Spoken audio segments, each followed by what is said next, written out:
May mga araw na pinakahihintay namin at ito naman yung araw na hindi namin pinakahihintay.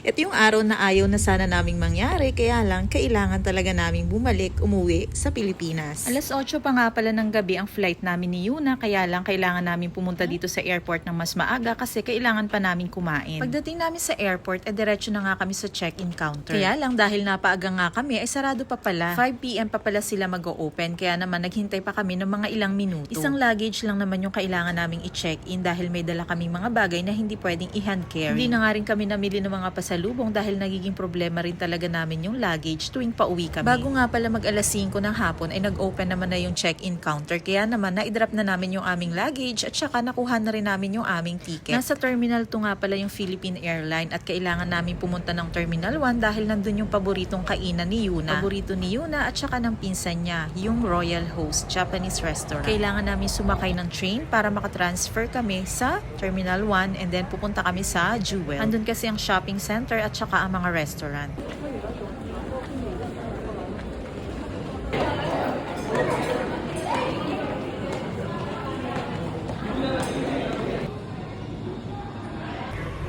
Doors are closing. Doors are closing. Palabas kami ngayon ng Terminal 2 at kailangan naming tumawid dahil nandun naman yung Jewel. Kung saan kami kakain? Sa Royal Host. Nandun na nga pala sila kuya, yung kapatid ng aking asawa, at doon na namin sila imimit sa restaurant. At dahil naging busy na nga din ako sa pakikipagkwentuhan, hindi na ako nakapag-record ng video. Kaya ito na lang picture ang ipapakita ko dito. Pareho nga pala si Daddy at si Yuna ng paboritong kainin dito sa restaurant na ito, ang burger steak. Samantalang ako, ang paborito ko naman ay yung fried chicken. Ang sarap. At habang hinihintay namin sila palabas at nagbabayad din si Papa, ay magmo-moment muna itong magdaddy. At eto na nga, kailangan namin maglakad at magmadali pabalik sa Terminal 2 dahil ako ay nanenervyos at baka kami ay mahuli ni Yuna. Last time na pauwi kasi kami ni Yuna ay malayo yung aming gate at talaga namang super takbo kami. Ayoko nang maranasan ulit yung kakaba-kaba at kakabog-kabog ang dibdib. Sa sobrang kaiisip ko nga ng oras at ayokong malit, nakalimutan ko na mag-video ng aming mga sad moments. Charot. Hindi naman siya ganun kasad. Dahil sanay na rin naman ako, ito na lang talaga si Yuna ang nahihirapan pa rin mag-adjust every time na pauwi kami ng Pilipinas at mahihiwalay siya sa kanyang daddy. Para sa akin naman ay medyo strong person na ako. Charot. Hindi, kasi kailangan lang namin isipin yung kinabukasan namin dahil mahirap din naman yung magkakasama nga kami.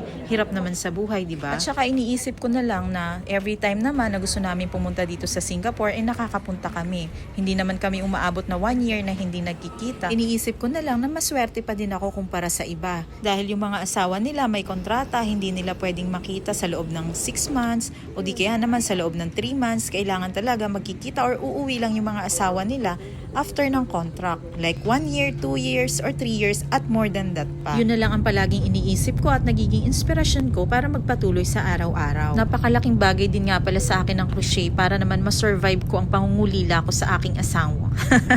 Charot. Pero hindi, seryoso, napakalaking bagay sa akin ang crochet dahil kapag ka nagko-crochet ako, ang bilis-bilis ng oras.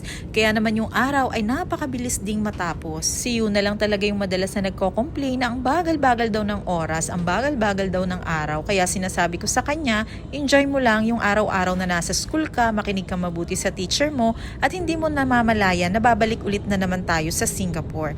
Mabilis lang ang panahon at araw, huwag kang magmadali, huwag kang mainip, enjoy lang yung araw na to. Habang bata pa siya ay tinuturo ko na yung mga bagay na dapat niyang gawin para naman ma-overcome niya yung mga kalungkutan na nararamdaman niya sa buhay. Pinapaliwanag kong mabuti sa kanya kung ano ba yung mga ganito at ganyan para naman mas nauunawaan niya at alam niya yung dapat niyang gawin. Yun naman talaga ang role natin bilang nanay sa ating mga anak. Ang i-guide sila at turuan sa mga dapat gawin sa kahit na ano pa mang sitwasyon na darating sa kanilang buhay. Finally, andito na kami sa Pilipinas. Nakarating na kami dito sa Metro Manila. Kadalasan nga pala namin ginagawa ni Yuna ay dumediretso na kami ng uwi sa Quezon Province. But this time ay hindi muna kami dediretso. Dadaan muna kami sa Cavite dun sa pamangkin ko at para makapag-spend pa sila ng time ni Michelle, ang kanyang pamangkin na BFF. 2 days lang naman kami mag-i-stay doon at pauwi na rin kami sa amin sa Lopez, Quezon.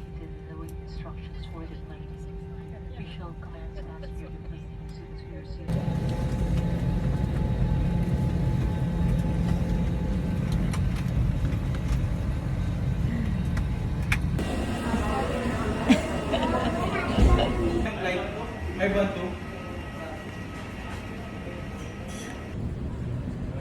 lamig ka. Galing na princess ko. Ako na.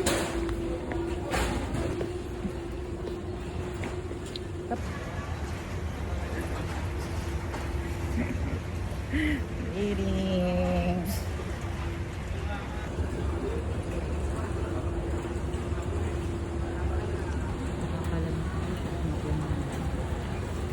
Bossing daw, sabi nila. Tinatanong kanya.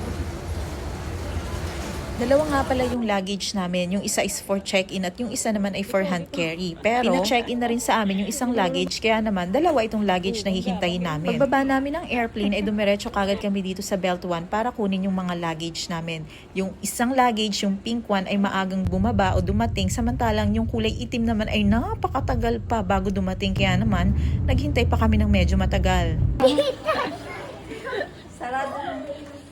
Boy, nag-bless ka ba? Tineneng. 1:30 AM na nga kami nakarating dito sa Cavite at grabing tagal kasi ng paghihintay namin sa aming luggage. At eto na nga, next day, nakapagpahinga naman ng mas maayos kahit papaano.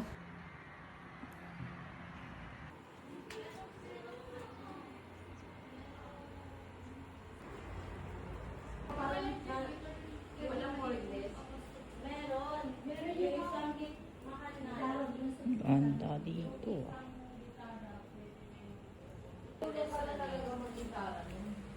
Yan. Paglingon ko, nagtakot ako kasi hindi.